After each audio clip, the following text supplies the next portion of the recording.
ಕನ್ನಡ ಮಾತೃಭೂಮಿ ವಾರ್ತೆಗಳಿಗೆ ಸ್ವಾಗತ. ನಾನು ಸಂತೋಷಿ ಸರ್ಜೋಕರ್. ಮೊದಲಿಗೆ ಹೆಡ್ಲೈನ್ಸ್.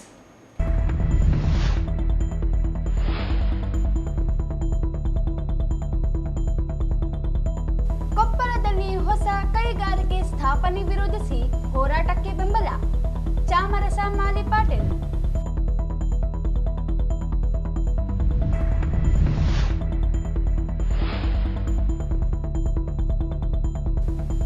ಜಿಲ್ಲೆಯ ಜನಪ್ರತಿನಿಧಿಗಳ ನಿರಾಸಕ್ತಿ, ನೀರಾವರಿ ಯೋಜನೆಗಳು ಅಪೂರ್ಣ. ಶಿವಕುಮಾರ್ ಪಾಟೀಲ್.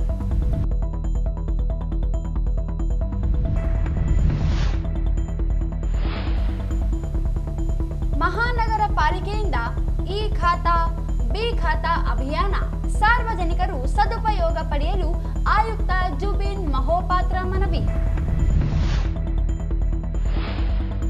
ಮಹಾನಗರ ಪಾಲಿಕೆ ಅಧಿಕಾರಿಗಳ ನಿರ್ಲಕ್ಷ್ಯ, 7 ದಿನದಿಂದ ಯರ್ಮರ ಸೇರಿ ವಿವಿಧ ಬಡಾವಣೆಗಳಿಗೆ ನೀರಿನ ಕೊರತೆ. ಶಂಶಾಲಂ ಆರೋಪ.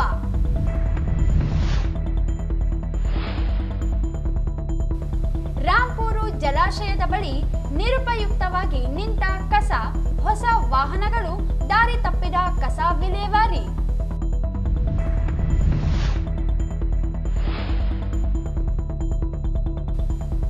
ಮಲ್ಲಾಪುರ ಗ್ರಾಮದ ತಂಬಾಕು ಬೆಳೆಗೆ ಬೆಂಕಿ, ಲಕ್ಷಾಂತರ ನಷ್ಟ. ವಾರ್ತೆಗಳ ವಿವರ. ಕೊಪ್ಪಳದಲ್ಲಿ ಸ್ಥಾಪಿಸಲು ಉದ್ದೇಶಿಸಿರುವ ಅಣು ಸ್ಥಾವರ ಹಾಗೂ ಎಸ್ಎಂಪಿಎಲ್ ವಿಸ್ತರಣಾ ಘಟಕ ಸ್ಥಾಪನೆ ವಿರೋಧಿಸಿ ಕೊಪ್ಪಳ ಉಳಿಸಿ ಹೋರಾಟ ಸಮಿತಿ ನೀಡಿರುವ ಕರೆಯನ್ನು ಬೆಂಬಲಿಸುವುದಾಗಿ ಕರ್ನಾಟಕ ರೈತ ಸಂಘದ ಗೌರವಾಧ್ಯಕ್ಷ ಚಾಮರಸ ಮಾಲಿ ಪಾಟೀಲ್ ಹೇಳಿದರು. ಅವರಿಂದು ಹೈದರಾಬಾದ್ ಕರ್ನಾಟಕ ಜನಾಂದೋಲನ ಕೇಂದ್ರ ಮತ್ತು ಕರ್ನಾಟಕ ರೈತ ಸಂಘಗಳ ಜಂಟಿ ಮಾಧ್ಯಮಗೋಷ್ಠಿ ಉದ್ದೇಶಿಸಿ ಮಾತನಾಡಿ, ಕೊಪ್ಪಳದಲ್ಲಿ ಈಗಾಗಲೇ 54 ಸ್ಟೀಲ್ ಫ್ಯಾಕ್ಟರಿಗಳು ಸೇರಿದಂತೆ ಕೈಗಾರಿಕೆಗಳು ಕಾರ್ಯನಿರ್ವಹಿಸುತ್ತಿವೆ.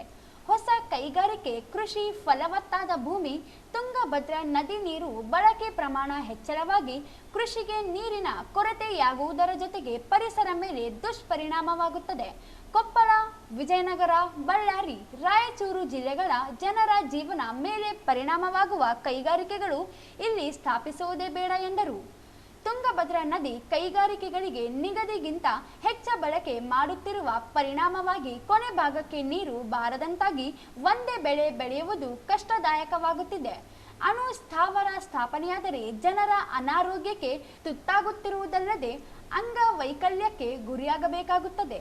ಕೈಗಾದಲ್ಲಿ ಸ್ಥಾಪಿಸಿರುವ ಅಣು ಸ್ಥಾವರದಿಂದ ಅಲ್ಲಿ ಜನರು ವಿಕಲಾಂಗರಾಗುತ್ತಿರುವುದು ನಡೆದಿದೆ.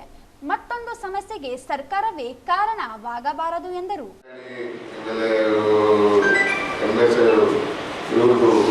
ಬಹಳ ದೊಡ್ಡ ಕಾರ್ಖಾನೆಗಳು ಇರೋದ್ರಿಂದ ಮತ್ತೆ ಪುನಃ ಅಲ್ಲಿ ಬೃಹತ್ ಕೈಗಾರಿಕೆಗಳನ್ನು ಸ್ಥಾಪನೆ ಮಾಡಲು ಸೂಕ್ತ ಅಲ್ಲ ಅನ್ನೋದು ನಮ್ಮ ಅಭಿಪ್ರಾಯ.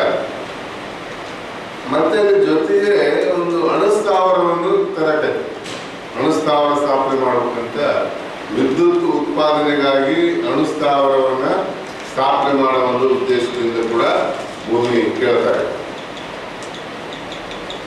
ಇವೆರಡು ಏನಂತಂದ್ರೆ ಬರೀ ಕೊಪ್ಪಳ ಜಿಲ್ಲೆಗೆ ಅಷ್ಟೇ ಅಲ್ಲ, ಸುತ್ತಮುತ್ತ ಇರತಕ್ಕಂಥ ಎಲ್ಲ ಜಿಲ್ಲೆಗೆ, ಬಳ್ಳಾರಿ, ರಾಯಚೂರು, ವಿಜಯನಗರ ಎಲ್ಲ ಜಿಲ್ಲೆಗಳಿಗೂ ಏನಂದ್ರೆ ಆತಂಕ ಸೃಷ್ಟಿ ಮಾಡುವಂತ ಅಂಶಗಳು. ಇವತ್ತು ಕಾರ್ಖಾನೆಗಳಿಂದ ಬರ್ತಕ್ಕಂಥ ಹೊಗೆ ಮತ್ತು ಅದರಲ್ಲಿ ಬರ್ತಕ್ಕಂಥ ಸಣ್ಣ ಒಂದು ನುಸಿ ಇವತ್ತು ಎಲ್ಲ ಸುತ್ತಮುತ್ತ ಹಳ್ಳಿಗಳಲ್ಲಿ ಆವರಿಸಿಕೊಂಡಿದೆ. ಜೊತೆಗೆ ಬಹಳ ವಿಶಾಲವಾದಂತ ತುಂಗಭದ್ರಾ ಜಲಾಶಯದಲ್ಲಿ ಆ ಬೂದಿ ಎಲ್ಲ ಬಿದ್ದು ಆ ನೀರು ಕೂಡ ಕಲುಷಿತ ಆಗಿದೆ. ನಾನು 1980ರಲ್ಲಿ ಡಿಗ್ರಿ ಮುಗಿಸಿ ಊರಿಗೆ ಬಂದಾಗ ಹೊಲಕ್ಕೆ ಕುತ್ತಿ ಹೋದ್ರೆ ಖಾಲಿ ನೀರು ಕುಡಿತಿದ್ವಿ, ನಾವು ಖಾಲಿ ನೀರನ್ನೇ ಕುಡಿತಿದ್ವಿ. ಆದ್ರೆ ಈಗ ಅವು ಏನಂತಂದ್ರೆ ಮೈ ಸ್ನಾನ ಮಾಡಕ್ಕೂ ಆಗ್ತಾ ಇಲ್ಲ, ಮೈ ತಿಂಡಿ ಎಲ್ಲ ಆಗ್ತಾ ಇದೆ ಈಗ, ಅಲ್ಲೇ ಅಷ್ಟು ಕೆಟ್ಟೋಗಿ. ಆಮೇಲೆ ಈಗಿಂತ ಬೃಹತ್ ಕೈಗಾರಿಕೆಗಳು ಕೈಗಾಲಿ ತಂದ್ರೆ ತುಂಗಭದ್ರಾ ಜಲಾಶಯ ನೀರೇ ಈಗಾಗಲೇ ಅನೇಕ ಕಾರ್ಖಾನೆಗಳು ಅಧಿಕೃತಕ್ಕಿಂತ ಅನಧಿಕೃತ ಜಾಸ್ತಿ ಇವತ್ತು ಉಪಯೋಗ ಮಾಡಿ ನಮ್ಮ ರಾಯಚೂರು ಜಿಲ್ಲೆಗೆ ನೀರಿಲ್ಲದಂಗೆ ಮಾಡಿದ್ದಾರೆ. ಕೊಪ್ಪಳ ಗವಿಮಠ ಮಠದ ಶ್ರೀಗಳು ಈಗಾಗಲೇ ಹೋರಾಟಕ್ಕೆ ಬೆಂಬಲಿಸಿ ಭಾಗವಹಿಸಲು ಕರೆ ನೀಡಿರುವುದು ಸ್ವಾಗತಾರ್ಹ. ಜನರು ಸ್ವಯಂ ಪ್ರೇರಿತವಾಗಿ ಹೋರಾಟಕ್ಕೆ ಬೆಂಬಲಿಸಬೇಕೆಂದರು. ರಾಘವೇಂದ್ರ ಕುಷ್ಟಗಿ ಮಾತನಾಡಿ, ಬಳ್ಳಾರಿಯಲ್ಲಿ 68, ಕೊಪ್ಪಳದಲ್ಲಿ 47 ಸೇರಿ 115 ಸ್ಟೀಲ್ ಫ್ಯಾಕ್ಟರಿಗಳು ಕಾರ್ಯನಿರ್ವಹಿಸುತ್ತಿವೆ. ಜಾಗತಿಕ ಹೂಡಿಕೆದಾರರ ಸಮಾವೇಶದಲ್ಲಿ ಬೋಲಗೇಟ್ ಕಂಪನಿ 10.5 ಮಿಲಿಯನ್ ಬಂಡವಾಳ ಹೂಡಿಕೆ ರಾಜ್ಯ ಸರ್ಕಾರ ಸಮ್ಮತಿಸಿದೆ. 6,000 ಎಕರೆ ಕೃಷಿ ಭೂಮಿ ಹೊಸ ಸ್ಟೀಲ್ ಫ್ಯಾಕ್ಟರಿಗೆ ಭೂಮಿ ಬೇಕಾಗುತ್ತದೆ. ರೈತರಿಂದ ಫಲವತ್ತಾದ ಭೂಮಿ ಕಿತ್ತುಕೊಂಡು ಬೀದಿಗೆ ಬರುವ ಪ್ರಯತ್ನ ಇದಾಗಿದೆ. ಕೈಗಾರಿಕೆಗಳು ಉದ್ಯೋಗ ನೀಡುತ್ತದೆ ಎಂದು ನಂಬಿಸಿ ಅನ್ಯ ರಾಜ್ಯದ ಕಾರ್ಮಿಕರಿಂದ ಕೆಲಸ ಪಡೆಯುತ್ತಿರುವುದು ನಡೆಯುತ್ತಿದೆ. ಕೊಪ್ಪಳದಲ್ಲಿ ಮತ್ತೊಂದು ಸ್ಟೀಲ್ ಫ್ಯಾಕ್ಟರಿ ಪ್ರಾರಂಭವಾದರೆ ಕೊಪ್ಪಳ ವಾಸಿಸಲು ಯೋಗ್ಯವಲ್ಲದ ಸ್ಥಿತಿ ನಿರ್ಮಾಣವಾಗುತ್ತದೆ. ಕೆಲವರು ಏನಂತಂದ್ರೆ ಅಲ್ಲಿ ಸ್ಥಳಾಂತರಿಸ್ಬೇಕಂತಾರೆ. ಇಲ್ಲ, ಸ್ಥಳಾಂತರ ಏನಿಲ್ಲ, ಇಲ್ಲಿಂದ ಅದು ಹೋಗಬೇಕು ಹೊರಗೆ. ಮತ್ತು MSPL ಎಕ್ಸ್ಟೆನ್ಷನ್ ಆಗಬಾರ್ದು. ಹೊಸ ಕಾರ್ಖಾನೆಗಳಿಗೆ ಅಲ್ಲಿ ಯಾವುದಕ್ಕೂ ಪರವಾನಗಿ ಕೊಡಬಾರದು. ಈ ನಿಟ್ಟಿನಲ್ಲಿ ಇವತ್ತು ಕೊಪ್ಪಳ ಉಳಿಸಿ ಒಂದು ಹೋರಾಟ ಅಲ್ಲಿ ನಡೀತಾ ಇದೆ ಕೊಪ್ಪಳದಲ್ಲಿ. ಅದರಲ್ಲಿ ಗವಿಮಠದ ಸ್ವಾಮೀಜಿಯವರು ಕೂಡ ಬಹಳ ಆಸಕ್ತಿ ವಹಿಸಿ ಭಾಗವಹಿಸ್ತಾ ಇದ್ದಾರೆ. ಯಾವ ರೀತಿ ಕೊಪ್ಪಳ ಜಾತ್ರೆಗೆ ಜನ ಸೇರ್ತಾರೆ ಅಂತ ಒಂದು ಜನಸಮೂಹವನ್ನು ಸೇರಿಸಿ ದೊಡ್ಡ ಪ್ರತಿಭಟನೆ ಮಾಡಿ ಸರ್ಕಾರಕ್ಕೆ ಎಚ್ಚರಿಕೆ ಕೊಡ್ತಕ್ಕಂಥ ಕೆಲಸ ಅಲ್ಲಿ ನಮ್ಮ ರೈತ ಸಂಘಟನೆಗಳು ಮಾಡ್ತವೆ, ಅಲ್ಲಿ ಉಳಿದ ಪ್ರಗತಿಪರ ಸಂಘಟನೆಗಳು ಮಾಡ್ತವೆ. ಇದು ನಮ್ಮ ಜಿಲ್ಲೆಗೆ ಏನಂತಂದ್ರೆ ಖಂಡಿತ ಎಡದಂಡೆ ನಾಲೆಗೆ ಬಹಳ ದೊಡ್ಡ ಹೊಡೆತ ಬೀಳ್ತದೆ. ಈಗಾಗಲೇ ನೀವು ನೋಡ್ತೀರಿ, ನಾವು ಬ್ಯಾಸಿಗೆ ಬೇಕಾಗಿದ್ದೀವಿ, ಪೂರ್ಣ ಪ್ರಮಾಣದ ನೀರು ಶೇಖರಣೆ ಆದರೂ ಕೂಡ ಇವತ್ತು ನಮಗೆ ಮಾನ್ವಿ, ಸಿರುವಾರ ಮತ್ತು ರಾಯಚೂರು ತಾಲೂಕು ಎರಡನೇ ಬೆಳೆ ಇಲ್ಲ. ವಾಟರ್ ಮ್ಯಾನೇಜ್ಮೆಂಟ್ ಮಾಡಕ್ಕಾಗಬಹುದು. ಎಷ್ಟು ಸರ್ಕಾರ ಗಮನಕ್ಕೆ ತಂದ್ರು ಏನ್ ಮಾಡ್ತಾ ಇಲ್ಲ. ಮತ್ತೆ ಅಂತ ಬೃಹತ್ ಕೈಗಾರಿಕೆಗಳ ಸ್ಥಾಪನೆ ಮಾಡಿ ಮತ್ತೆ ಹೆಚ್ಚಿನ ನೀರು ಬಳಕೆ ಮಾಡಿಕೊಂಡ್ರೆ ಮೊದಲನೇ ಬೆಳೆಗೂ ನಮಗೆ ನೀರು ಸಿಗಲಾರ್ದಂತ ಪರಿಸ್ಥಿತಿ ಆಗ್ತದೆ. ಆ ಕಾರಣಕ್ಕಾಗಿ ಎರಡು ಯೋಜನೆಗಳನ್ನು, ಒಂದು MSPL ಎಕ್ಸ್ಟೆನ್ಷನ್, ಇನ್ನೊಂದು ಅಣುಸ್ಥಾವರವನ್ನ ನಾವು ಸಂಪೂರ್ಣ ವಿರೋಧ ಮಾಡ್ತೀವಿ. ಅವರು ಹೋರಾಟ ನಡೀತಕ್ಕಂಥ ಅವ್ರ ಹೋರಾಟಕ್ಕೆ ನಮ್ಮ ಸಂಪೂರ್ಣ ಬೆಂಬಲವನ್ನು ನಾವು ಸೂಚಿಸ್ತೀವಿ. ನಾವು ಕೂಡ ಆ ಹೋರಾಟದಲ್ಲಿ ಸಕ್ರಿಯವಾಗಿ ಭಾಗವಹಿಸ್ತೀವಿ ಅಂತ ಹೇಳಿ ಇವತ್ತು ಅಣುಸ್ಥಾವರ ಸ್ಥಾಪಿಸುವ ಪ್ರಸ್ತಾವನೆ ಇದ್ದು ರಾಯಚೂರಿನಲ್ಲಿ ಪ್ರಾರಂಭಿಸಿ ಚರ್ಚೆಗಳು ಕೈಗಾರಿಕಾ ಸಚಿವ MB ಪಾಟೀಲ್ ಕಚೇರಿಯಲ್ಲಿ ನಡೆಯುತ್ತಿವೆ. ಈಗಾಗಲೇ ಕೊಪ್ಪಳ, ರಾಯಚೂರು, ಯಾದಗಿರಿ, ಬಳ್ಳಾರಿ, ಕಲಬುರಗಿ ಜಿಲ್ಲೆಗಳಲ್ಲಿ ಜನರ ಜೀವನ ಮೇಲೆ ದುಷ್ಪರಿಣಾಮ ಬೀರುವ ಕೈಗಾರಿಕೆಗಳು ಸ್ಥಾಪಿಸಲಾಗುತ್ತಿದೆ. ಕಲಬುರಗಿಯಲ್ಲಿ ಸಿಮೆಂಟ್ ಫ್ಯಾಕ್ಟರಿ, ಕೊಪ್ಪಳ, ಬಳ್ಳಾರಿಗಳಲ್ಲಿ ಸ್ಟೀಲ್, ಉಕ್ಕು ಕಾರ್ಖಾನೆಗಳ, ರಾಯಚೂರಿನಲ್ಲಿ ಶಾಖೋತ್ಪನ್ನ ಕೇಂದ್ರಗಳು ಸ್ಥಾಪಿಸಿ ಸಾಕಷ್ಟು ಪರಿಸರ, ನೀರು ಮಾಲಿನ್ಯವಾಗುವಂತಾಗಿದೆ. ಜನಜೀವನಕ್ಕೆ ಮಾರಕವಾಗುವುದನ್ನು ನಿಲ್ಲಿಸಲು ಹೋರಾಟ ಅನಿವಾರ್ಯವಾಗಿದೆ. ಗವಿಮಠ ಶ್ರೀಗಳು ಹೋರಾಟಕ್ಕೆ ಮುಂದಾಗಿರುವುದು ಅಭಿನಂದನಾರ್ಹವಾಗಿದೆ. ಹಟ್ಟಿ ಚಿನ್ನದ ಗಣಿ ಶಾಖೋತ್ಪನ್ನ ಕೇಂದ್ರಗಳಿಂದ ಸಿಲಿಕೋಸಿಸ್ ರೋಗ ಹರಡುತ್ತಿದ್ದು ಪರೀಕ್ಷೆ ಮಾಡಲು ಚಿಕಿತ್ಸಾ ವ್ಯವಸ್ಥೆಯು ರಾಜ್ಯದಲ್ಲಿಯೇ ವ್ಯವಸ್ಥೆಯೇ ಇಲ್ಲ. ತುಂಗಭದ್ರಾ ನದಿ ನೀರು ವಿಷವಾಗಿ ಹಸಿರು ಗಟ್ಟಿ ಕುಡಿಯಲು ಯೋಗ್ಯವಲ್ಲದ ವರದಿಗಳು ಬರುತ್ತಿವೆ. ಅಂತರ್ಜಲ ಮಟ್ಟ ಕುಸಿತದ ಹಾದಿಯಲ್ಲಿರುವಾಗ ಅಪಾಯಕಾರಿ ಕೈಗಾರಿಕೆಗಳನ್ನು ಸ್ಥಾಪಿಸಿರುವುದನ್ನು ನಿಲ್ಲಿಸಬೇಕು. ಕೊಪ್ಪಳದಲ್ಲಿ ನಡೆಯುತ್ತಿರುವ ಹೋರಾಟವನ್ನು ಬೆಂಬಲಿಸುವುದಾಗಿ ಹೇಳಿದರು. ಇಂತಹ ಸಂದರ್ಭದಲ್ಲಿ ಮೊನ್ನೆ ಇಂಡಸ್ಟ್ರಿಯಲ್ ಮೀಟ್ನೊಳಗೆ ನಮ್ಮ ರಾಜ್ಯ ಸರ್ಕಾರ ಈ ಬಲ್ಡೋಟಾ ಕಂಪನಿಗೆ 10.5 ಮಿಲಿಯನ್ ಉತ್ಪಾದನೆಗೆ, ಸ್ಟೀಲ್ ಉತ್ಪಾದನೆಗೆ ಒಂದು ಏನದು ಪರವಾನಗಿ ಎಲ್ಲ ಕೊಟ್ಟಿದ್ದಾರೆ. ನಿಮ್ಗೆ ಈಗ ಹೇಳಬೇಕಂದ್ರೆ MSPL ಈಗಾಗಲೇ ಅದರ ಹತ್ರ 1200 ಎಕರೆ ಜಮೀನಿದೆ.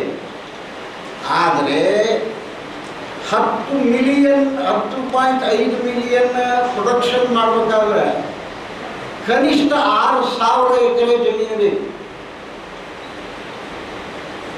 ನಮ್ಮ ಜಿಂದಾಲ್ ಕಂಪ್ನಿ ಏನಿದೆ ಅದು 16 ಮಿಲಿಯನ್ ಮೆಟ್ರಿಕ್ ಟನ್ ಮಾಡ್ತಾ ಇದೆ. ಅದರ ಹತ್ರ ಸುಮಾರು 10,000 ಎಕರೆ ಜಮೀನಿದೆ. ಈ 54 ಇದು ಮಾಡಬೇಕಾದಂದ್ರೆ ಸುಮಾರು 5,000 ರಿಂದ 6,000 ಎಕರೆ ಜಮೀನು ಬೇಕಾಗ್ತದೆ. 5,000 to 6,000 ಎಕರೆ ಜಮೀನನ್ನು ಇವತ್ತು ನಮ್ಮ ರೈತರಿಂದ ಕಿತ್ಕೋಬೇಕಾಗ್ತದೆ. ಈಗಾಗಲೇ ಹೈದರಾಬಾದ್ ಕರ್ನಾಟಕ ಭಾಗದಲ್ಲಿ ಅಂದರೆ ಪರ್ಟಿಕ್ಯುಲರ್ಲಿ ಕೊಪ್ಪಳ ಮತ್ತು ವಿಜಯನಗರ ಬಳ್ಳಾರಿ ಜಿಲ್ಲೆಯಲ್ಲಿ 115 ಇಂಡಸ್ಟ್ರಿಗೆ ಕಿತ್ಕೊಂಡಿದ್ದಾರೆ. ಇಲ್ಲೇ ಭಾಳ ಮುಖ್ಯವಾಗಿ ನಿಮ್ಮ ಗಮನಕ್ಕೆ ನಾನು ತರೋದೇನೆಂದರೆ ಒಂದಿಷ್ಟು ಎಂತೆಂಥ ಇಂಡಸ್ಟ್ರಿ ಅವೆ, ಅವು ಏನು ಹ್ಯಾಂಗೆ ನೀರನ್ನು ದುರ್ಬಳಕೆ ಮಾಡ್ಕೊತಾವ ಅನ್ನೋದನ್ನು ಹೇಳಬೇಕಾಗಿದೆ. ಕದ್ದು ಹೋಳಿಗೆ ದೇವರ ಪ್ರಸಾದ ಅಂತಾರೆ ನಮ್ಮ ಹತ್ರ. ಅಧಿಕೃತವಾಗಿ ನಿಗದಿಯಾದಂಥ ನೀರಿನ ಪ್ರಮಾಣ ಒಂದಾದರೆ ಅಧಿಕಾರಿಗಳನ್ನು ಭ್ರಷ್ಟ ಮಾಡಿ ರೊಕ್ಕ ಕೊಟ್ಟು ಹೆಚ್ಚಿನ ನೀರನ್ನು ಈ ಎಲ್ಲ ಇಂಡಸ್ಟ್ರಿಗಳು ತಗೋತವೆ.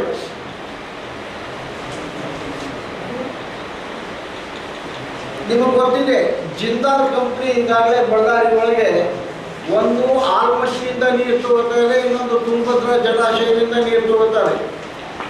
ಇದು ಆದಮೇಲೆ ಏನಪ್ಪ ಅಂದರೆ BMMI ಕೊಪ್ಪಳ ಜಿಲ್ಲೆ, Kirloskar Ferrous, Kalyani Steel, Mukand Sumi, HRG, ಸ್ವಲ್ಪ ನಿಧಾನ ಬರ್ಕೋತಿದ್ರು, ನಾನು ನಿಧಾನ ಹೇಳ್ತೀನಿ. ಈ ಸಂದರ್ಭದಲ್ಲಿ John Wesley, Khaja Aslam Ahmed, R Basavaraj, Iranna Bhandari ಇದ್ದರು. ಜಿಲ್ಲೆಯ ಎಲ್ಲ ನೀರಾವರಿ ಯೋಜನೆಗಳು ಚುನಾಯಿತ ಜನಪ್ರತಿನಿಧಿ ಇಚ್ಛಾಶಕ್ತಿ ಕೊರತೆಯಿಂದ ಅಪೂರ್ಣವಾಗಿ ಉಳಿದಿವೆ. ಜಿಲ್ಲೆಯನ್ನು ನೀರಾವರಿ ಜಿಲ್ಲೆಯನ್ನಾಗಿಸಲು ಕೃಷ್ಣ ಹಾಗೂ ತುಂಗಭದ್ರಾ ಯೋಜನೆಗಳನ್ನು ರಾಷ್ಟ್ರೀಯ ಯೋಜನೆಗಳೆಂದು ಘೋಷಿಸಬೇಕೆಂದು ನೇಗಿಲ ಯೋಗಿ ಪ್ರಗತಿಪರ ಒಕ್ಕೂಟದ ಜಿಲ್ಲಾಧ್ಯಕ್ಷ ಶಿವಕುಮಾರ್ ಪಾಟೀಲ್ ವಟಗಲ್ ಹೇಳಿದರು.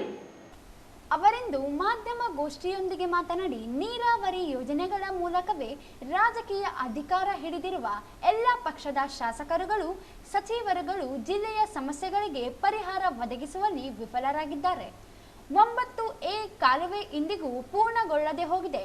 ಚುನಾವಣೆಯಲ್ಲಿ 5A ಕಾಲುವೆ ಮಾಡುವುದಾಗಿ ಹೇಳಿದ ಕಾಂಗ್ರೆಸ್ ಸರ್ಕಾರವು ಕ್ರಮಕ್ಕೆ ಮುಂದಾಗುತ್ತಿಲ್ಲ. ತುಂಗಭದ್ರಾ ನೀರು ಬಳಕೆ ನವಲಿ ಜಲಾಶಯ DPR ಸಿದ್ಧವಾಗಿದ್ದರೂ ಕಾಮಗಾರಿ ಪ್ರಾರಂಭವಾಗುತ್ತಿಲ್ಲ. ನಾರಾಯಣಪುರ, ಬಲದಂಡೆ ಹಾಗೂ ತುಂಗಭದ್ರಾ ಎಡದಂತೆ ಕಾಲುವೆ ನೀರಿನ ಸಮಸ್ಯೆ ತೀವ್ರಗೊಳ್ಳುತ್ತಿದ್ದರೂ ಜಿಲ್ಲೆಯ ರಾಜಕಾರಣಿಗಳು ಪಕ್ಷಾತೀತವಾಗಿ ಧ್ವನಿ ಎತ್ತುತ್ತಿಲ್ಲ. ನೀರಾವರಿ ಯೋಜನೆಗಳ ಕುರಿತು ಧ್ವನಿ ಎತ್ತಬೇಕು, ಇಲ್ಲ ರಾಜೀನಾಮೆ ನೀಡಿ ಮನೆಗೆ ಹೋಗಲಿ ಎಂದರು. ಶಾಸಕರಿರ್ಬೋದು ಮತ್ತು ಜಿಲ್ಲೆ ಸಚಿವರು ಹಿಂದಕ್ಕೆ ಆಗಲ್ಲ ಅಂತ DK ಶಿವಕುಮಾರ್ ಸರ್ ಅನ್ನು ಆಗಲ್ಲ ಇದು ಯೋಜನೆ ಅಂತ ಹೇಳಿದ್ರು. ಆದರೆ ಇವತ್ತು ಸರ್ಕಾರದವರು ಅಂತೇಳಿ 990 ಕೋಟಿ ಇಟ್ಟಾಗ ಅವ್ರಿಗೆ ಅಭಿನಂದನೆಗಳನ್ನು ಸಲ್ಲಿಸ್ತೀವಿ. ನಾವು ಯಾವುದೇ ಮೂಲದಿಂದ ನಮ್ಮ ರೈತರಿಗೆ ನೀರು ಕೊಡೋದು ನಮ್ಮ ಒಂದು ಕಾನ್ಸೆಪ್ಟ್ ಅಷ್ಟೇ. ಇವತ್ತು ಸುಮ್ಮನೆ ಚುನಾವಣೆ ಬಂದಾಗ ಹೇಳೋದು ಮತ್ತೆ ಅದನ್ನ ಡ್ರಾಪ್ ಮಾಡೋದು. ಇವತ್ತು ಸರ್ ತಮ್ಮ ತಿಳಿದಂತೆ ತಾವು ನಮ್ಮಕಿನ ಅನುಭವಿಸ್ತಿರ್ತಾರೆ, ದಯವಿಟ್ಟು ತಿಳಿದಂತೆ ಇವತ್ತು ಒಂದು ಯೋಜನೆ ಒಂದೇ ಸಲ ಡಿಪೇರ್ ಮಾಡ್ತಾರೆ. ಸುಮಾರು ಇವತ್ತು ನಮ್ಮ ಜಿಲ್ಲೆಯಲ್ಲಿರ್ತಕ್ಕಂಥ ಎಲ್ಲ ನೀರಾವರಿ ಇವತ್ತು ನವಿಲು ಜಲಾಶಯ, ಸಮಾನಾಂತರ ಜಲಾಶಯ ಇರ್ಬೋದು. ಇವತ್ತು ಸುಮಾರು 25 ವರ್ಷದಿಂದ ಅದನ್ನೇ ಹೇಳ್ತಾರೆ ಎಲ್ಲ ಯಾವುದೇ ಪಕ್ಷದವ್ರು ಬಂದರು, ಇದನ್ನ ನಾವು ಡಿಪೇರ್ ಮಾಡಿಸ್ತೀವಿ, ರೈತರಿಗೆ ಅನುಕೂಲ ಮಾಡಿ ಕೊಡ್ತೀವಿ, ಸಮಾನಾಂತರ ಜಲಾಶಯ ಮಾಡ್ತೀವಿ. ಬರೀ ಎಲೆಕ್ಷನ್ ಬಂದಾಗ ಹೇಳ್ತಾರೆ, ಮತ್ತೆ ಅದನ್ನು ಮಾಡ್ಕೊಡ್ತಾರೆ. ಇವತ್ತು ನೈನೇ ಇರ್ಬೋದು. ಇವತ್ತು ನನ್ನ ಒಂದು ಒತ್ತಾಯ ಏನಂದ್ರೆ, ಇವತ್ತು ಕೃಷ್ಣಾ ಮತ್ತು ತುಂಗಭದ್ರಾ ನದಿಯನ್ನು ಇದನ್ನ ರಾಷ್ಟ್ರೀಯ ಯೋಜನೆಯಾಗಿ ಘೋಷಣೆ ಮಾಡಬೇಕು. ಕೇಂದ್ರ ಮತ್ತು ರಾಜ್ಯ ಸರ್ಕಾರಕ್ಕೆ ನಾವು ಇವತ್ತು ಒತ್ತಾಯ ಮಾಡ್ತೀವಿ. ತುಂಗಭದ್ರಾ ಮತ್ತು ಕೃಷ್ಣ ಇವೆರಡನ್ನೂ ರಾಷ್ಟ್ರೀಯ ಯೋಜನೆಯಾಗಿ ಘೋಷಣೆ ಮಾಡಿ. ಯಾಕಂದ್ರೆ ಇವತ್ತು ನೀರಿನ ಅಲೋಕೇಶನ್ ಇರ್ಬೋದು, ರಾಜ್ಯ ಸರ್ಕಾರ 3-4 ರಾಜ್ಯಗಳ ನಡುವೆ ವ್ಯಾಜ್ಯಸರು ಇವತ್ತು ರಾಷ್ಟ್ರೀಯ ಯೋಜನೆ ಆಗೋದ್ರಿಂದ ಎಲ್ಲರಿಗೂ ಅನುಕೂಲ ಆಗುತ್ತೆ. ನಮ್ಮ ರಾಜ್ಯಕ್ಕೆ ಇರ್ಬೋದು, ಇನ್ನೊಂದು ರಾಜ್ಯ ಒಂದೇದು. ಆಮೇಲೆ ಇವತ್ತು ಆಲ್ಮಟ್ಟಿ ಜಲಾಶಯವನ್ನು 519 ಇದೆ, ಅದನ್ನು 524ಕ್ಕೆ ಏರಿಕೆ ಮಾಡಬೇಕಂತ ರಾಜ್ಯ ಮತ್ತು ಕೇಂದ್ರ ಸರ್ಕಾರವನ್ನು ನಾವು ಒತ್ತಾಯ ಮಾಡ್ತೀವಿ. ಯಾಕಂದ್ರೆ ಇವತ್ತು ನಮ್ಮ ಈ ಕೃಷ್ಣಾದಿಂದ ತುಂಗಭದ್ರದಿಂದ ನಮ್ಮ ಜಿಲ್ಲೆಗೆ ಬಹಳ ಅನ್ಯಾಯ ಆಗಿದೆ. ಉದಾಹರಣೆ, ರಾಯಚೂರು ಜಿಲ್ಲೆಗೆ ನೀರಿಲ್ಲ, ಮಾನ್ವಿ ಕೆಳಭಾಗದ ಹಳ್ಳಿಗಳಿಗೆ ನೀರಿಲ್ಲ, ಇದೇ ತುಂಗಭದ್ರಾ, ಇದೇ ಸಮಾನಾಂತರ ಜಲಾಶಯ ಮಾಡ್ಕೊಂತ ಈ ಜಿಲ್ಲೆಯಲ್ಲಿರ್ತಕ್ಕಂಥ, ನಾನು ಯಾರು ಹೆಸರು ಹೇಳಕ್ ಹೋಗಲ್ಲ, BJP ಇರ್ಬೋದು, ಕಾಂಗ್ರೆಸ್ ಇರ್ಬೋದು, ಈ ನೀರಾವರಿಯ ವಿಷಯವನ್ನೇ ಇಟ್ಕೊಂಡೇ ರಾಜಕೀಯ ಮಾಡ್ಕೊಂತ ಹೊಂಟಿದ್ದಾರೆ ಹೊರತು ಜಿಲ್ಲೆಯ ನೀರಾವರಿ ಬಗ್ಗೆ ಒಂದಿಷ್ಟು ಕಳಕಳಿ ಅವರಿಗಿಲ್ಲ. ಜಿಲ್ಲೆಯಲ್ಲಿ ಕಾಮಗಾರಿಗಳನ್ನು ಭೂಸೇನಾ ನಿಗಮ, KRDL ಮತ್ತು ನಿರ್ಮಿತ ಕೇಂದ್ರ ಕ್ಯಾಶೋಟೆಕ್ ಏಜೆನ್ಸಿಗಳಿಗೆ ಎಲ್ಲ ಕಾಮಗಾರಿ ನೀಡಿ ಉಪಗುತ್ತಿಗೆ ನೀಡಲಾಗುತ್ತಿದೆ. ರಾಜಕೀಯ ಪಕ್ಷಗಳ ಬೆಂಬಲಿಗರ ಕಾಮಗಾರಿ ನಿರ್ವಹಿಸುತ್ತಿದ್ದಾರೆ. ಬಹುತೇಕ ಕಾಮಗಾರಿಗಳು ಕಳಪೆ, ಅಕ್ರಮ, ಹಣ ದುರ್ಬಳಕೆ ಗುರಿಯಾಗಿವೆ. KKRDB ಅನುದಾನವನ್ನು ಸಹ ಏಜೆನ್ಸಿಗಳಿಗೆ ನೀಡಿ ಉಪಗುತ್ತಿಗೆ ನೀಡಲಾಗುತ್ತಿದೆ. ವಟಗಲ್ ಗ್ರಾಮದಲ್ಲಿ 10 ಲಕ್ಷ ರೂಪಾಯಿ ವೆಚ್ಚದ ವಾಲ್ಮೀಕಿ ಭವನ, ಅಂಬೇಡ್ಕರ್ ಭವನ ಸೇರಿ ಕಾಮಗಾರಿ ನೀಡಲಾಗಿದ್ದು ಅಪೂರ್ಣವಾಗಿ ಉಳಿದಿವೆ. ಏಜೆನ್ಸಿಗಳ ಹೆಸರಿನಲ್ಲಿ ಲೂಟಿ ನಡೆಯುತ್ತಿದೆ.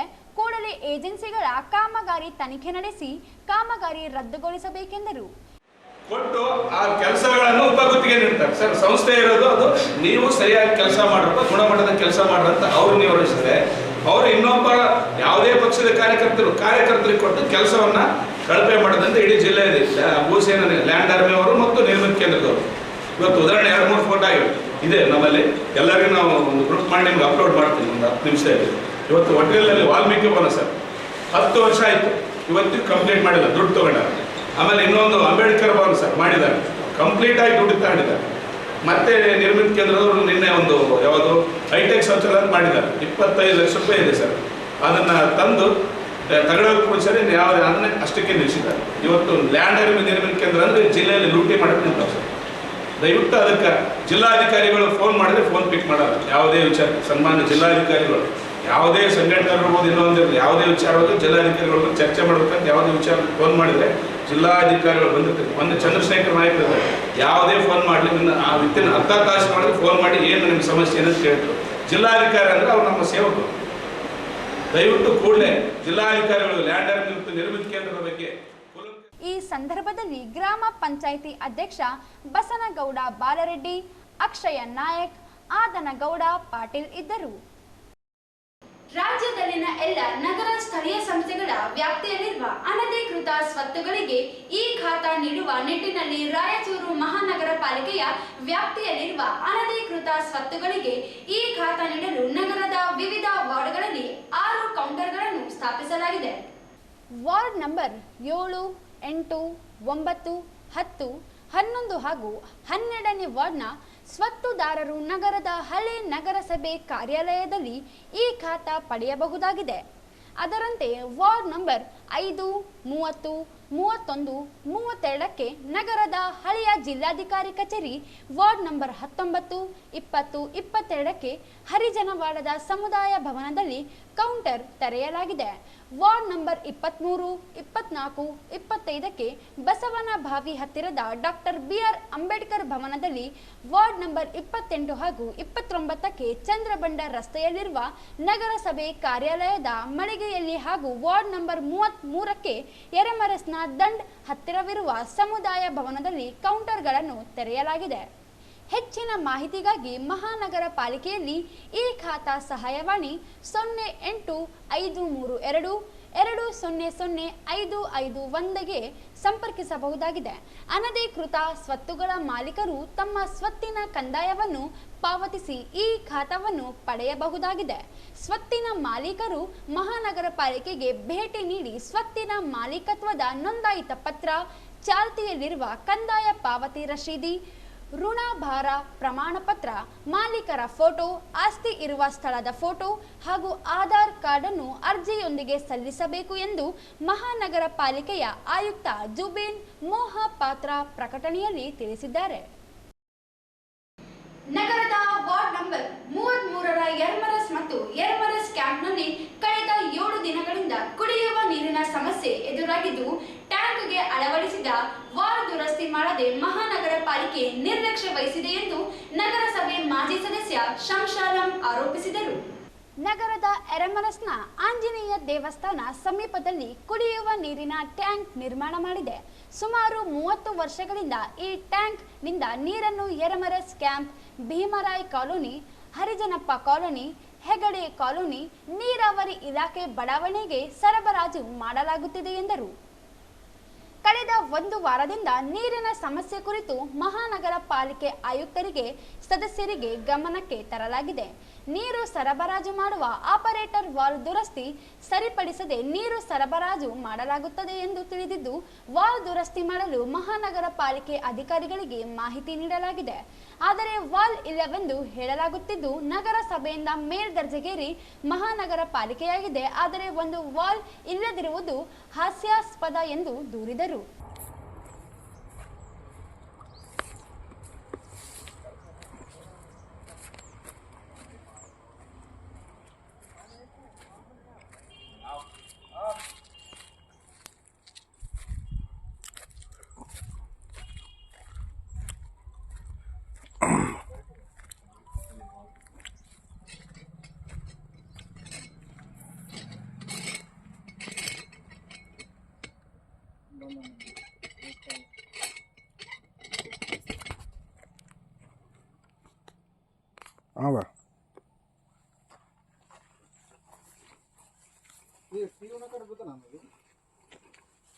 ನೀರಾವರಿ ಇಲಾಖೆ ಕ್ವಾರ್ಟರ್ಸ್ ಕೂಡ ಸರಬರಾಜು ಮಾಡುವಂಥ ಈ ಟ್ಯಾಂಕು ಇವತ್ತಿಗೆ ಏನಪ್ಪ ಅಂದರೆ 7 ದಿನಗಳಿಂದ ಒಂದು ವಾಲ್ ಹೋಗಿದೆ ಅಂತೇಳಿ ವಾಲ್ ಆಪ್ರೇಟ್ರು ಮತ್ತು ಇರುವಂಥ ಸಾರ್ವಜನಿಕರು ಎಲ್ಲರೂ ಬಂದು ತಿಳಿಸಿದಾಗ ನಾನು ಇಲ್ಲಿ ಬಂದು ನೋಡಿದಾಗ 7 ದಿವಸಗಳಿಂದ ಇಲ್ಲಿ ಇರುವಂಥ ಸುತ್ತಮುತ್ತಲಿನ ನಿವಾಸಿಗಳಿಗೆ ನೀರೇ ಇಲ್ಲ. 7 ದಿವಸಗಳಿಂದ ಕಂಪ್ಲೇಂಟ್ ಕೊಟ್ಟರು ಕೂಡ ನಗರಸಭೆ ಆಯುಕ್ತರು ಮತ್ತು ಜೆಇಗಳು ಮತ್ತು ಭೀಮಣ್ಣವ್ರಿಗೆ ಕೂಡ ರಾಹುಲ್ ಅವ್ರು ಕೂಡ ಹೇಳಿದ್ರು ಕೂಡ ಯಾವುದೇ ಒಂದು ಗಮನ ಹರಿಸ್ತಾ ಇಲ್ಲ.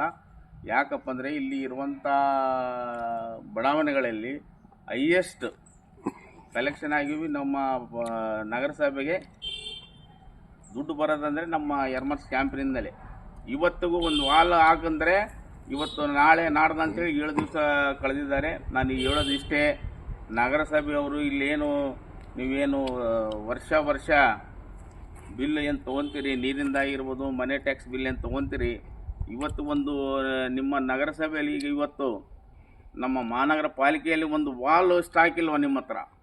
ಯಾಕಂದರೆ ದೊಡ್ಡದಾಗಿ ಹೇಳ್ತಾ ಇದ್ದಾರೆ ಮಹಾನಗರ ಪಾಲಿಕೆ ಆಗಿದೆ, ಅದಾയത് ಪೈಪ್ಲೈನು ನಮ್ಮ ಇದರಲ್ಲಿ ನಾವು ಕೌನ್ಸಿಲರ್ ಇದ್ದಾಗ ಯಾವತ್ತಿಗೂ ಒಂದು ಸ್ಟೋರ್ ರೂಮಲ್ಲಿ ಪೈಪ್ಗಳು ಮತ್ತು ವಾಲ್ಗಳು ಸ್ಟಾಕ್ ಇಡ್ತಿದ್ವಿ. ಎಲ್ಲಿ ವಾಲ್ ಫೇಲ್ ಆಗಿದೆ ಅಂದರೆ ಇಂಧನೆ ಕೊಟ್ಟು ಕಳಿಸ್ತಿದ್ವಿ. ಅಂಥ ಒಂದು ಸಂದರ್ಭದಲ್ಲಿ ಇವತ್ತು 7 ದಿವಸಗಳಿಂದ ಇಲ್ಲಿ ಸಾರ್ವಜನಿಕ ಭಾಳ ತೊಂದರೆ ಆಗಿದೆ. ಸ್ಕೂಲ್ಗೆ ಹೋಗೋ ಮಕ್ಕಳಿಗೆ ಮತ್ತು ಹಿರಿಯ ನಾಗರಿಕರಿಗೆ ಎಲ್ಲ ಬಡಾವಣೆಗಳಲ್ಲಿ ನೀರೇ ಇಲ್ಲ ಇವು. ಯಾಕಂದರೆ ಇವತ್ತು ಇಲ್ಲಿ ಯಾರು ಗಮನ ಹರಿಸ್ತಾ ಇಲ್ಲ. ನಗರಸಭೆ ಸದಸ್ಯರು ಹೇಳಿದ್ರೆ ಅವರು ಕೂಡ ನಾವು ಹೇಳಿದ್ವಿ ತರ್ತೀವಿ ನಾಳೆ ನಾಡ್ದು ಅಂತ ಹೇಳ್ತಾರೆ. 7 ದಿವಸಗಳಿಂದ ನೀರಿಲ್ಲ ಅಂದರೆ ಇಲ್ಲಿ ಏನು ಮಾಡಬೇಕು ಬಡಾವಣೆಯವರು? ವಾರ್ಡ್ನ ಸದಸ್ಯರು ಈ ಬಗ್ಗೆ ನಿರ್ಲಕ್ಷ್ಯ ವಹಿಸಿದ್ದಾರೆ. ಜನಪ್ರತಿನಿಧಿಯಾಗಿರುವವರು ಜನರ ಸಮಸ್ಯೆಗೆ ಸ್ಪಂದಿಸುವಲ್ಲಿ ವಿಫಲರಾಗಿದ್ದಾರೆ. ತಕ್ಷಣವೇ ಮಹಾನಗರ ಪಾಲಿಕೆ ಎಚ್ಚೆತ್ತುಕೊಂಡು ವಾಲ್ ಅಳವಡಿಕೆ ಮಾಡಬೇಕು. ಇಲ್ಲದಿದ್ದರೆ ಮಹಾನಗರ ಪಾಲಿಕೆ ಹಾಗೂ ಪಂಪ್ ಹೌಸ್ಗೆ ಬೀಗ ಹಾಕಿ ಪ್ರತಿಭಟನೆ ನಡೆಸುವುದಾಗಿ ಎಚ್ಚರಿಸಿದರು. ನಗರ ಸೇರಿದಂತೆ ಗ್ರಾಮೀಣ ಭಾಗದಲ್ಲಿ ಮನೆಯಿಂದ ಕಸ ಸಂಗ್ರಹಣೆ ಮಾಡಲು ಸ್ವಚ್ಛ ಭಾರತ ಮಿಷನ್ ಯೋಜನೆಯಡಿ ಕಸ ಸಂಗ್ರಹಣೆ ವಾಹನಗಳನ್ನು ನೀಡಲಾಗಿದೆ. ಆದರೆ ರಾಯಚೂರು ಮಹಾನಗರ ಪಾಲಿಕೆಯಲ್ಲಿ ವಾರ್ಡ್ಗಳಿಗೆ ನೀಡಲಾಗಿದ್ದ ತ್ಯಾಜ್ಯ ಸಂಗ್ರಹ ವಾಹನಗಳು ಕಸ ಸಂಗ್ರಹಣೆ ಮಾಡುವ ಕೆಲಸಕ್ಕೆ ಹೋಗದೆ ಅಧಿಕಾರಿಗಳ ನಿರ್ಲಕ್ಷ್ಯತೆಯಿಂದ ನಗರದ ರಾಂಪೂರು ಜಲ ಶುದ್ಧೀಕರಣ ಘಟಕದಲ್ಲಿ ವಿಶ್ರಾಂತಿ ಪಡೆಯುತ್ತಿವೆ. ಇತ್ತೀಚೆಗೆ ಪೌರಾಡಳಿತ ಸಚಿವ ರಹೀಂ ಖಾನ್ ನಗರಕ್ಕೆ ಆಗಮಿಸಿದ್ದ ಸಂದರ್ಭದಲ್ಲಿ ವಾರ್ಡ್ಗೆ ಒಂದರಂತೆ ಕಸ ಸಂಗ್ರಹಣೆ ವಾಹನಗಳು ತಳ್ಳು ಬಂಡಿಗಳನ್ನು ಲೋಕಾರ್ಪಣೆಗೊಳಿಸಲಾಗಿತ್ತು. ಆದರೆ ಕೇವಲ ಸಚಿವರ ಉದ್ಘಾಟನೆ ಭಾಗ್ಯವನ್ನು ಮಾತ್ರ ನೋಡಿದ ಕಸ ಸಂಗ್ರಹಣೆ ವಾಹನಗಳು ಕಸವನ್ನು ಮಾತ್ರ ನೋಡಿಲ್ಲ, ಉದ್ಘಾಟನೆಗೊಂಡು ಬಳಕೆಯಾಗದೆ ನಿಂತಿವೆ. ನಗರದಲ್ಲಿರುವ 35 ವಾರ್ಡ್ಗಳಲ್ಲಿ ಕಸ ಸಂಗ್ರಹಣೆಗೆ ವಾಹನಗಳನ್ನು ನೀಡಲಾಗಿದೆ. ಆದರೆ ಕೆಲವು ವಾರ್ಡ್ಗಳಲ್ಲಿ ಮಾತ್ರ ಕಸ ಸಂಗ್ರಹಣೆ ಮಾಡಲು ವಾಹನಗಳನ್ನು ನೀಡಲಾಗಿದೆ. ಉಳಿದಂತೆ ಬಹುತೇಕ ವಾರ್ಡ್ಗಳಲ್ಲಿ ತಳ್ಳು ಬಂಡಿಗಳಿಂದಲೇ ಕಸ ಸಂಗ್ರಹಣೆ ಮಾಡಲಾಗುತ್ತಿದೆ. ಕೆಲವು ವಾರ್ಡ್ಗಳಲ್ಲಿ ಇನ್ನೂ ತಿಪ್ಪೆ ಗುಂಡಿಗಳಿದ್ದು ಪಾಲಿಕೆಯಿಂದ ಕಸ ಸಂಗ್ರಹಿಸದೇ ಇರುವುದರಿಂದ ಎಲ್ಲೆಂದರಲ್ಲಿ ಕಸವನ್ನು ಎಸೆಯುತ್ತಿರುವುದು ಗಮನಾರ್ಹವಾಗಿದೆ. ಕಸ ಸಂಗ್ರಹಣೆ ಮಾಡದ ವಾಹನಗಳು ಕುಡಿಯುವ ನೀರಿನ ಶುದ್ಧೀಕರಣ ಘಟಕದಲ್ಲಿ ಏನು ಮಾಡುತ್ತಿವೆ ಎಂಬ ಪ್ರಶ್ನೆ ವಾಹನಗಳನ್ನು ನೋಡಿದವರಿಗೆ ಮೂಡದಿರಲು ಸಾಧ್ಯವಿಲ್ಲ. ನಗರಸಭೆ ಕಾರ್ಯಾಲಯದಲ್ಲಿ ಉದ್ಘಾಟನೆಗೊಂಡು ಅಲ್ಲಿಂದ ನೇರವಾಗಿ ರಾಂಪೂರು ಕುಡಿಯುವ ನೀರಿನ ಶುದ್ಧೀಕರಣಕ್ಕೆ ಬಂದು ನಿಂತಂತೆ ಕಾಣುತ್ತಿವೆ. ನಗರದಲ್ಲಿ ಎಲ್ಲಾದರೂ ಈ ವಾಹನಗಳನ್ನು ನಿಲ್ಲಿಸಿದರೆ ಅನುಮಾನ ಬರುತ್ತದೆ ಎಂಬ ನಿಟ್ಟಿನಲ್ಲಿ ನಗರದ ಹೊರ ವಲಯದಲ್ಲಿರುವ ರಾಂಪೂರು ಕೆರೆಯ ಹತ್ತಿರ ನಿಲ್ಲಿಸಿದ್ದಾರೆ ಎನ್ನುವ ಆಕ್ರೋಶದ ಮಾತುಗಳು ಸಾರ್ವಜನಿಕರಿಂದ ಕೇಳಿಬರುತ್ತಿವೆ. ಕಸ ವಿಲೇವಾರಿ ಸಮಸ್ಯೆ ನಗರದಲ್ಲಿ ಮುಂದುವರೆದಿದೆ. ಕಸ ಪಡೆಯಲು ವಾಹನಗಳೇ ಬರುತ್ತಿಲ್ಲ ಎಂಬ ದೂರುಗಳಿವೆ. ಲಕ್ಷ ಹಣದಿಂದ ಖರೀದಿಸಲಾಗಿರುವ ವಾಹನಗಳ ಶೋರೂಮ್ಗಳಲ್ಲಿ ನಿಲ್ಲಿಸುವಂತೆ ನಿಲ್ಲಿಸಲಾಗಿದೆ. ವ್ಯರ್ಥವಾಗಿ ಹಾಳಾದರೆ ಹೊಣೆ ಯಾರು ಎಂಬುದು ತಿಳಿಯದೆ ಹೋಗಿದೆ. ವಾಹನಗಳಿದ್ದು ಬಳಕೆಗೆ ಪಾಲಿಕೆ ಮುಂದಾಗುತ್ತಿಲ್ಲ ಎಂಬ ಅಪವಾದ ಕೇಳಿಬಂದಿದೆ. ಸುಮಾರು 15ರಿಂದ 20 ವಾಹನಗಳು ಈ ಸ್ಥಳದಲ್ಲಿದ್ದು ಇತ್ತೀಚೆಗೆ ಸಣ್ಣ ನೀರಾವರಿ ಸಚಿವ ಎನ್ಎಸ್ ಬಸವರಾಜ್, ನಗರ ಶಾಸಕ ಡಾಕ್ಟರ್ ಶಿವರಾಜ್ ಪಾಟೀಲ್, ಜಿಲ್ಲಾಧಿಕಾರಿ ನಿತೀಶ್ ಕೆ, ಪಾಲಿಕೆ ಆಯುಕ್ತ ಜುಬಿನ್ ಮಹೋಪಾತ್ರ ಅವರು ಕುಡಿಯುವ ನೀರಿನ ಶುದ್ಧೀಕರಣ ಘಟಕಕ್ಕೆ ಭೇಟಿ ನೀಡಿದರು. ಆಗ ಅವರ ಮುಂದೆಯೇ ವಾಹನಗಳಿದ್ದವು. ನಿರುಪಯುಕ್ತವಾಗಿ ನಿಂತಲ್ಲೇ ನಿಂತ ವಾಹನಗಳನ್ನು ಬಳಸಲು ಸಚಿವರು, ಶಾಸಕರು ಹಾಗೂ ಅಧಿಕಾರಿಗಳು ನಿರ್ದೇಶನ ನೀಡುವರೇ ಅಥವಾ ನಿಂತಲ್ಲೇ ನಿಂತು ವಾಹನಗಳು ದುರಸ್ತಿಗೆ ಬರುತ್ತವೆಯೇ ಎಂಬುದನ್ನು ಕಾದು ನೋಡಬೇಕಾಗಿದೆ. ತಂಬಾಕು ಬೆಳೆಗೆ ಬೆಂಕಿ ತಗುಲಿ ಲಕ್ಷಾಂತರ ರೂಪಾಯಿ ಬೆಳೆ ನಷ್ಟವಾಗಿರುವ ಘಟನೆ ತಾಲೂಕಿನ ವೈ ಮಲ್ಲಾಪುರ ಗ್ರಾಮದಲ್ಲಿ ಶುಕ್ರವಾರ ಸಂಜೆ ನಡೆದಿದೆ. ವೈ ಮಲ್ಲಾಪುರ ಗ್ರಾಮದ ರೈತ ಮುನಿಚಂದ್ರ ಎನ್ನುವವರ ಜಮೀನಿನಲ್ಲಿ ತಂಬಾಕು ಬೆಳೆ ರಾಶಿ ಮಾಡಲಾಗಿತ್ತು. 4 ಎಕರೆ ಜಮೀನಿನಲ್ಲಿ ರೈತ ಮುನಿಸ್ವಾಮಿ ಲಕ್ಷಾಂತರ ರೂಪಾಯಿ ಸಾಲ ಮಾಡಿ ತಂಬಾಕು ಬೆಳೆ ಬೆಳೆದಿದ್ದ. ತಂಬಾಕು ಬೆಳೆ ಉತ್ತಮ ಫಸಲು ಬಂದಿದ್ದು ಲಾಭದ ನಿರೀಕ್ಷೆಯಲ್ಲಿದ್ದ. ಕಟಾವು ಮಾಡಿ ಜಮೀನಿನಲ್ಲಿಯೇ ರಾಶಿ ಮಾಡಿದ್ದ. ರಸ್ತೆ ಬದಿಯಲ್ಲಿ ಜಮೀನು ಇದ್ದ ಕಾರಣ ವಾಹನ ಸವಾರರು ಧೂಮಪಾನ ಮಾಡಿ ರಸ್ತೆ ಬದಿ ಬಿಸಾಡಿದ್ದರಿಂದ ಕಸಕ್ಕೆ ಬೆಂಕಿ ಹತ್ತಿ ಜಮೀನಿನಲ್ಲಿರುವ ತಂಬಾಕು ಬೆಳೆಗೆ ಆವರಿಸಿದೆ.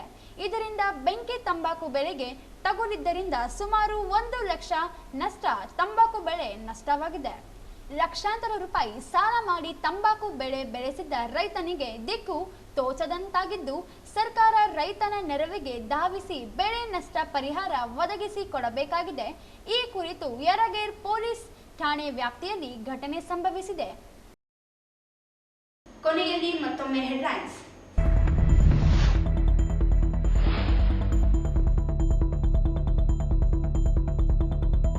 ಕೊಪ್ಪಳದಲ್ಲಿ ಹೊಸ ಕೈಗಾರಿಕೆ ಸ್ಥಾಪನೆ ವಿರೋಧಿಸಿ ಹೋರಾಟಕ್ಕೆ ಬೆಂಬಲ. ಚಾಮರಸ ಮಾಲಿ ಪಾಟೀಲ್.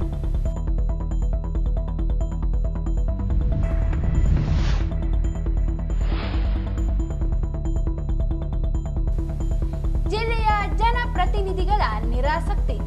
ನೀರಾವರಿ ಯೋಜನೆಗಳು ಅಪೂರ್ಣ. ಶಿವಕುಮಾರ್ ಪಾಟೀಲ್.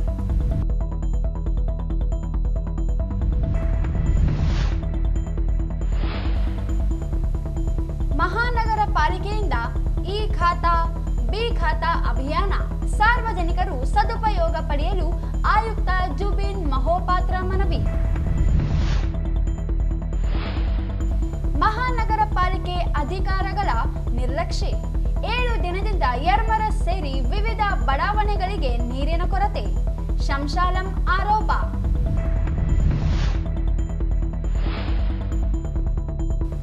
ರಾಂಪೂರು ಜಲಾಶಯದ ಬಳಿ ನಿರುಪಯುಕ್ತವಾಗಿ ನಿಂತ ಕಸ, ಹೊಸ ವಾಹನಗಳು, ದಾರಿ ತಪ್ಪಿದ ಕಸ ವಿಲೇವಾರಿ.